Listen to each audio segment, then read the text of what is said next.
Student loan debt is keeping more young people from meeting major life milestones, things like moving into their own place, getting married, or buying a new car.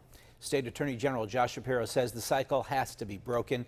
He met with students at Pitt today to talk about the struggles they're facing and their concerns about the future. Paul Martino has a look at what the state may do to help. When college grads walk down the aisle in a few weeks, chances are they'll be carrying a lot more than just a diploma. Many will carry tens of thousands in debt. Pitt senior Maggie Kennedy considers herself lucky. Her debt's well below average. I'll be graduating, I think, with about $15,000 in debt, which really isn't that bad comparatively to a lot of students. But with no prospects of a job, Maggie's not sure how she'll pay off the 15 grand. She's not alone. Forbes magazine reports that there are 44 million borrowers with student loan debt in the USA. The debt totals $1.5 trillion.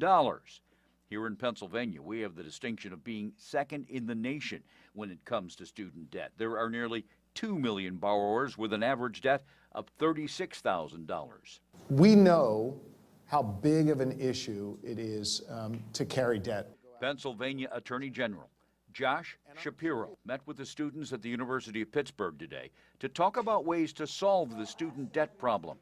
He's going after unscrupulous lenders and suing one of the largest student loan lenders in the nation, Navient.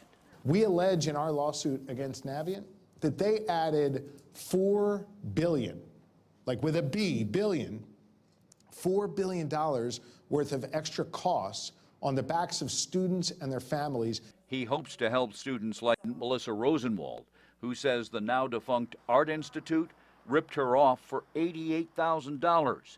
They promised her a job she never got. What they did was criminal and it's theft, and they should not be allowed to get away with it. But the fact that we have no recourse, there's nothing that we can do. And there's one other issue these students would like to see addressed, and that is the rising increases in tuition every year, rising at more than twice the rate of inflation. On the Pitt campus, Paul Martino, KDKA News.